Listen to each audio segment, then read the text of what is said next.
नमस्कार, tasty bite recipe या चॅनलमध्ये सर्वांचे खूप खूप स्वागत आहे।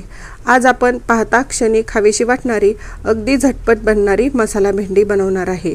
ही मसाला भेंडी बनवत असताना मी दही, कांदा खोबऱ्याचं वाटण किंवा पाणी न वापरता अगदी वाफेवरच ही भेंडी बनवणार आहे। अप्रतिम टेस्ट असलेली भेंडी या पद्धतीने तयार होते। एकदा जर तुम्ही या पद्धतीने केलेली भेंडी खाल तर याची टेस्ट विसरणार नाही। चला तर आपण मसाला भेंडी बनवायला सुरुवात करूया। यासाठी इथे मी 250 ग्रॅम भेंडी स्वच्छ धुवून 2 ते 3 तास झाकण ठेवून पाणी निथळण्यासाठी ठेवली होती, त्यामुळे आपल्याला भेंडी पुसण्याची गरज नाही। आता हे भेंडीतलं पाणी सर्व निथळलेलं आहे आणि अगदी सुक्की भेंडी झालेली आहे।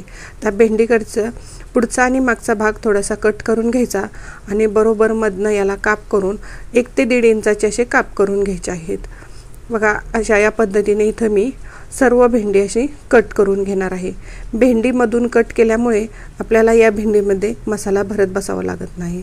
यासाठी लागणारे मसाले: अर्धा चमचा किचन किंग मसाला, अर्धा चमचा हळद, 1 चमचा धना पावडर, 2 चमचे मीठ, 1 चमचा घरगुती साठवणीचा मसाला, 2 टेबलस्पून खोवलेलं ओला नारळ, 3 टेबलस्पून भाजलेला शेंगदाण्याचा कूट आणि अर्धी वाटी बारीक चिरलेली कोथिंबीर आहे। हे स्वच्छ धुवून बारीक चिरलेले आहे। आता हे सर्व मसाले आपण इथं एका प्लेटमध्ये काढून घेऊया।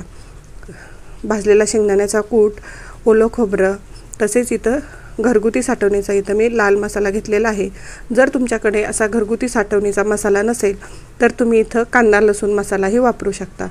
आता हे सर्व मसाले घातल्यानंतर यामध्ये आपण 1 चमचा तेल घालणार आहे आणि हे सर्व मसाले अगदी हाताने व्यवस्थित असं मिक्स करून घ्यायचे आहेत। अशाच नवनवीन रेसिपी पाहण्यासाठी टेस्टी बाईट रेसिपी या चॅनलवर तुम्ही नवीन असाल तर सबस्क्राईब करा। सबस्क्राईब केलं असेल तर लाईक आणि शेअर करायला विसरू नका। मसाला अगदी मस्त व्यवस्थित असा मिक्स झालेला आहे। फोडणीसाठी 1 चमचा मोहरी, 1 चमचा जिरे, 8-10 लसूण पाकळ्या बारीक टेचून घेतलेल्या आहेत आणि 8-10 कढीपत्त्याची पानं घेतलेली आहेत। गॅसवरती कढई गरम करायला ठेवली। कढईमध्ये 3 टेबलस्पून तेल घातलं।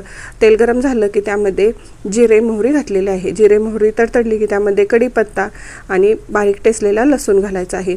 लसणाची पेस्ट वापरायची नाही, कारण टेचलेल्या लसणाची खूप छान अशी टेस्ट येते, जशी पेस्टची येत नाही। आणि हे लालसर रंगावर भाजून घ्यायचं आहे।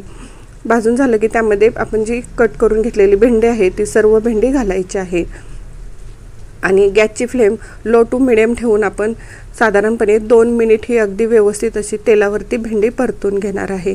अशी तेलावरती भेंडी परतून घेतल्यामुळे चिकट होत नाही, अगदी छान मस्त सुट्टी अशी भेंडी होते। बघा, इथं भेंडी 2 मिनिट अशी मी इथं तेलावरती परतून घेतलेली आहे। आता या भेंडीमध्ये जो आपण मसाला तयार करून घेतला होता तो सर्व मसाला घालून घ्यायचा आहे आणि भेंडी अशी हलवून सगळीकडे व्यवस्थित अशी मिक्स करून घ्यायची आहे। मधून भेंडी कट केल्यामुळे अगदी छान सगळ्या भेंडीला मसाला लागला जातो। बघा, इथं सर्व मसाला अगदी व्यवस्थित भेंडीमध्ये लागलेला आहे। व्यवस्थित अशी मिक्सही करून घेतलेली आहे। आता यावरती झाकण ठेवून 7 ते 8 मिनिट गॅसची फ्लेम आपण लो करून भेंडी वाफवून घेणार आहे। 8 मिनिटानंतर बघा, इथं मस्त अशी भेंडी आपली वाफवलेली आहे आणि अधूनमधून तुम्ही 1 ते 2 वेळा भेंडी हलवूनही बघू शकता। बघा, इथं मस्त अशी आपली भेंडी इथं वाफवलेली आहे, मस्त शिजलेली आहे आणि सर्व भेंडीला मसालाही अगदी छान लागलेला आहे। ही भेंडी बनवत असताना मी पाण्याचा अजिबात वापर केलेला नाही। अतिशय सुंदर टेस्टी आपली इथं भेंडी या पद्धतीने तयार झालेली आहे। बघा सगळीकडे। आता ही तयार भेंडी आपण एका प्लेटमध्ये काढून घेऊया। घरामध्ये कोण अचानक पाहुणे येणार असतील किंवा मुलांच्या टिफिनसाठी अगदी अशी मसालेदार झटपट होणारी भेंडी तुम्ही बनवू शकता। बघा, इथं अगदी सुट्टी भेंडी झालेली आहे, अजिबात चिकटही होत नाही। तयार भेंडी एका प्लेटमध्ये मी काढून घेत आहे आणि यावरती आता मी बारीक चिरलेली थोडीशी कोथिंबीर घालून घेणार आहे। बघा, पाहता क्षणी खावीशी वाटणारी आपली मसाला भेंडी इथं तयार झालेली आहे, अगदी मऊ शिजलेली आहे। अशी भेंडी तुम्ही नक्की करून पहा। अप्रतिम टेस्ट याची होते आणि अगदी झटपट बनते। एकदा या पद्धतीने केलेली तुम्ही भेंडी खाल तर याची टेस्ट विसरणार नाही।